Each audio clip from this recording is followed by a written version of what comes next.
Hi, my name is Celia Aurora, and I've been in the makeup industry for over 20 years. I am the founder of the Glimmer Fairies Project and the owner of the Beauty Room. Last year during the pandemic, I was diagnosed with breast cancer stage 2B. At the age of 37, I never thought I'd hear my doctor say those words. I didn't even know that women my age could even get breast cancer. I right away took plan into action and was able to get all my tests done, and I was able to learn a lot more about my diagnosis.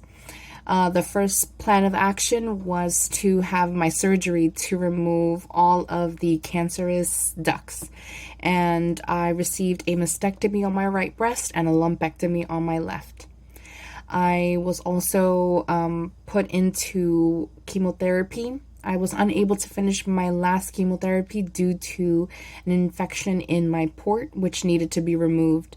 I also had sepsis, so my body went through a real shock, and I lost a lot of weight and became very, very weak. My doctors were able to give me a break before I started radiation, and I also got to spend the holidays with my family and my friends, and I got a nice, much-needed break.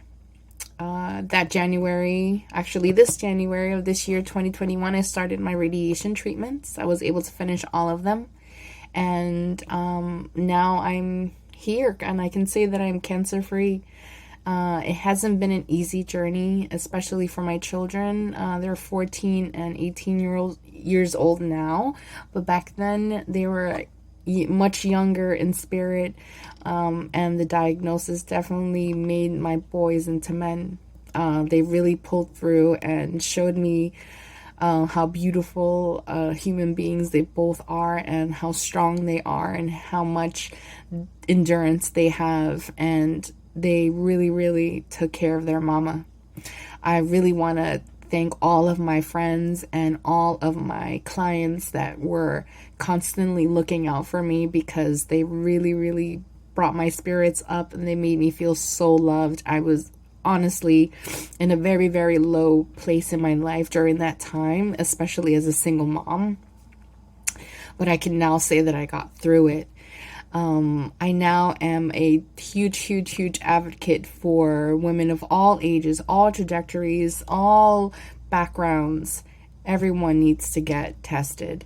They need to make sure that they are checking into their medical history, their family medical history is very, very important. In my family, breast cancer wasn't in our medical history, and my doctor said that I had environmental breast cancer.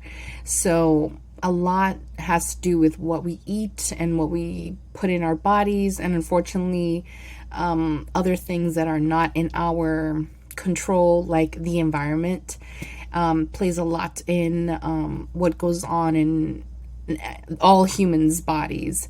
So it's something that I always try to, make everyone aware that they need to watch what they're eating, make sure that they're exercising, and also advocating for themselves when they're at their doctors, asking all the questions and not being another statistic like I was. I didn't know that there were other women my age getting breast cancer, and even younger than I.